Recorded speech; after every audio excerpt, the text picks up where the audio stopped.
Reports are 500 cities in America have declared sanctuary status for illegals. Our next guest says there is no sanctuary for American citizens. Joining us now, author of the book, Cop Under Fire, that will be Sheriff Mr. Clarke, David Clarke. Sheriff, welcome back. Good to see you, sir. My pleasure, as always. So, myself, now as a newly arrived immigrant and a fully fledged American citizen, you say that I have fewer rights than does an illegal in New York City or other sanctuary city? Is that accurate? Well, I don't know if you have fewer rights, but you have fewer protections. In some of these cities, you mentioned 500.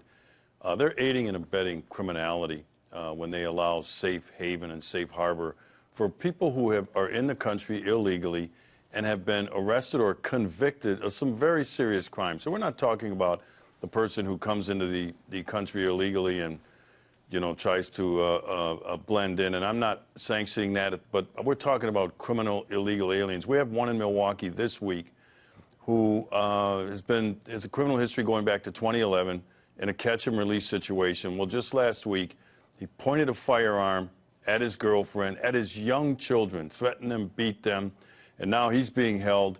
And trust me, after this one, he will be deported because we have been assisting ICE in the deportation of criminal illegal aliens. Are you doing what you're supposed to do? If you are assisting ICE, the feds, in deporting criminal aliens from a sanctuary city, are you doing what you're supposed to do, or are you breaking the protocol of sanctuary cities? I'm doing what the people of Milwaukee elected me to do. Look, I have an obligation, a duty and an obligation to protect people, but specifically, not only, but specifically law-abiding people as well when they're victimized by crime. And so that's why there's no pushback here. You know, this stuff has been polled in terms of law enforcement, local law enforcement. We don't have to do this. I think there's an ethical obligation as well, Stuart.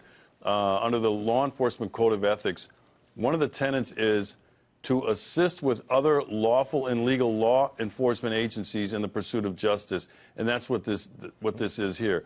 I don't know why it's such a big deal for some of these chief executives. You know, there was a letter last week or several weeks ago signed by about 60 sheriffs and chiefs that was sent to the Senate and didn't like this idea. Look, the feds can't make us enforce illegal immigration. We don't have the authority unless you're under the 287G, which I've applied for as well. But all they're asking is to honor the detainer. In other words, a guy's arrested for something serious. He's in the country illegally. ICE says we want a lawful detainer, which is a legal process, to say hold on to him until we can get the deportation process started. It's not indefinite. It's a short period of time. But these 60, as well as some others, these other cities are saying, we're not going to honor that. You can't make them, but then again, the feds can withhold federal funding, and I'm hoping that they do that because that's the carrot that we need to encourage people. When I say people, law enforcement executives, elected officials, mayors, governors who want to be sanctuary cities. I don't want to live in a sanctuary city. Can we just cut right at this? Isn't this all about the Hispanic vote? If you go against being a sanctuary city, you lose the Hispanic vote, you lose the election. Isn't that what it's about? Well, that's what they think it is on the left, but you don't, because Donald Trump didn't do too bad with the Hispanic vote, and he was preaching this the entire time. We're talking about illegal immigration. We're talking about criminal illegal aliens. That's what he's going after initially. So you're right. It's about the votes for people on the left, but for me, I don't get involved in all that stuff. I have a duty and obligation to protect law-abiding people in this community, and I am going to do that. I'm going to use everything within my power to do that. All right, Sheriff Clarke, thanks for joining us, sir. I'm sure we'll see you again.